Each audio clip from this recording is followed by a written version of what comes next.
Assalamualaikum warahmatullahi wabarakatuh. Selamat pagi anak-anak ibu semuanya. Hari ini kita masuk pembelajaran daring, di mana materi kita masih melanjutkan materi minggu yang lalu, yaitu bagian E, dampak globalisasi terhadap komunitas lokal. Dampak yang kita rasakan dari perubahan sosial karena pengaruh globalisasi mengakibatkan beragam masalah. Masalah itu muncul karena ketidaksiapan masyarakat menghadapi perubahan-perubahan yang ditimbulkan karena pembangunan.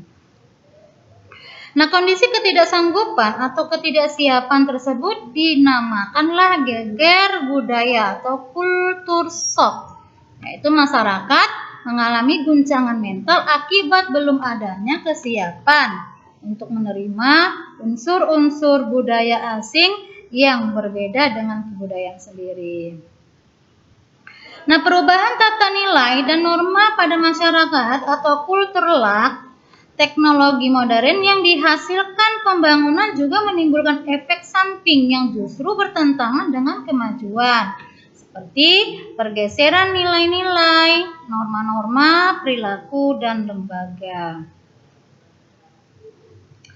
Nah, yang berikutnya adalah urbanisasi. Urbanisasi adalah proses perpindahan penduduk dari desa ke kota atau dari pekerjaan petani di desa ke pekerjaan industri di kota.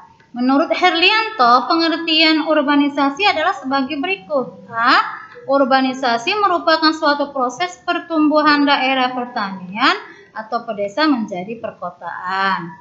Nah, B. Urbanisasi adalah proses yang dialami manusia dari bentuk kehidupan agraris menjadi kehidupan industri.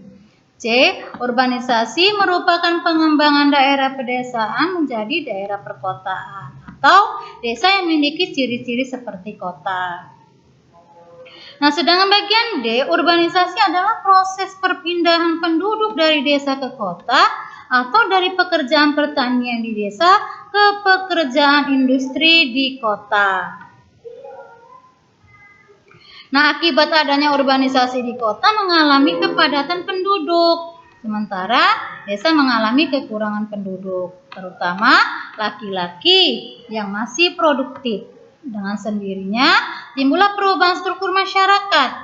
Nah, beberapa penyebab terjadinya urbanisasi adalah adanya daya tarik tertentu di kota, misalnya A. Adanya daya tarik ekonomi, B. Daya tarik sosial, C. Daya tarik pendidikan, dan D. Daya tarik budaya. Nah, selain daya tarik di kota tersebut, terdapat faktor yang mendorong penduduk desa melakukan urbanisasi adalah sebagai berikut. Nah, A. Di desa tempat rekreasi sulit didapatkan. B. Penduduk desa tidak memiliki banyak kesempatan untuk memperoleh pengetahuan sehingga mereka berani ramai pergi ke kota. C. Penduduk desa terutama kaum mudanya merasa tertekan oleh adat istiadat yang ketat yang menimbulkan cara hidup yang monoton.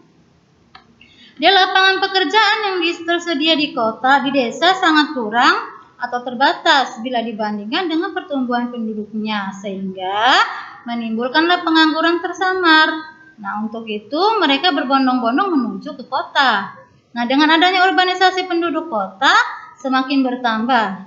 Dengan begitu, timbullah permasalahan yang baru, baik di kota maupun desa, antara lain sebagai berikut. Nah, yang pertama, semakin berkurangnya penduduk desa, terutama yang berusia produktif. Nah, yang kedua, banyak sawah atau lahan pertanian terbengkalai, hasil panen menurun. C. Tingkat kesejahteraan masyarakat desa menurun. D. Muncul pengangguran di kota. D. Kriminalitas atas perilaku penyimpangan lainnya meningkat di kota.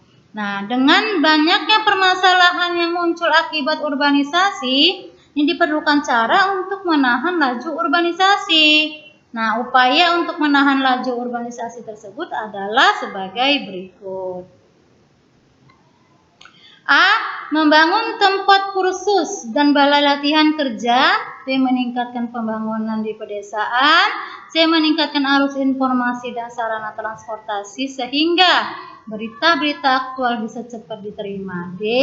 Memperhatikan kesinambungan perkembangan ilmu pengetahuan dan teknologi agar sejalan dengan peningkatan iman melalui pendidikan agama. Nah, yang berikutnya bagian B, kesenjangan sosial budaya. Secara etimologis, kesenjangan berarti tidak seimbang, tidak simetris, atau berbeda. Nah, kesenjangan ekonomi dapat diartikan sebagai tingkat pertumbuhan sosial ekonomi yang tidak sama yang terjadi pada masyarakat yang melaksanakan pembangunan. Nah, hal ini terjadi karena kurangnya kesempatan untuk memperoleh sumber pendapatan, kesempatan kerja, kesempatan usaha, dan kesempatan berpartisipasi dalam pembangunan. Semakin besar perbedaan untuk mendapatkan kesempatan-kesempatan tersebut, maka semakin besar pula tingkat kesenjangan sosial ekonomi yang terjadi di masyarakat. Nah, sebaliknya, semakin kecil perbedaan kesempatan tersebut, semakin kecil pula tingkat kesenjangan sosial ekonomi yang terjadi. Nah, untuk itu, pemerintah perlu membuka kesempatan kerja bagi masyarakat. Ya. Faktor-faktor yang mendorong terjadinya kesenjangan ekonomi antara lain adalah sebagai berikut. Yang pertama, menurunnya per kapita sebagai akibat pertumbuhan penduduk yang relatif tinggi tanpa diimbangi peningkatan produktivitas. Nah, bagian B, ketidakmerataan hasil pembangunan antar daerah sebagai akibat kebijakan politik dan kekurangsiapan sumber daya manusia. C, rendahnya mobilitas sosial sebagai akibat mental tradisional yang kurang menyukai persaingan dan kurang berusaha. D, hancurnya industri kerajinan rakyat sebagai akibat monopoli para pengusaha bermodal besar. E, investasi yang sangat banyak pada proyek-proyek yang pada modal atau kapital intensif sehingga presentasi pendapatan dari harta tambahan lebih besar dibandingkan dengan presentasi pendapatan kerja. Nah, kesenjangan sosial ekonomi yang terjadi karena faktor ketidakadilan dalam memberikan kesempatan berusaha sering terjadi karena adanya praktek monopolis, kolusi, korupsi, dan nepotisme. Nah, upaya dalam mengurangi kesenjangan sosial ekonomi diantaranya adalah pertama, gerakan nasional orang tua asuh, meningkatkan kemampuan manajemen usaha, memfungsikan KUT, KOD, Bank Perkreditan Rakyat secara maksimal, kemudian menyalurkan kredit investasi kecil, peningkatan dan pembinaan ekonomi kerakyatan seperti koperasi, meningkatkan kerjasama antara pengusaha kecil dan sistem bapak asuh. Oke lah, anak ibu sekalian, demikianlah penjelasan ibu.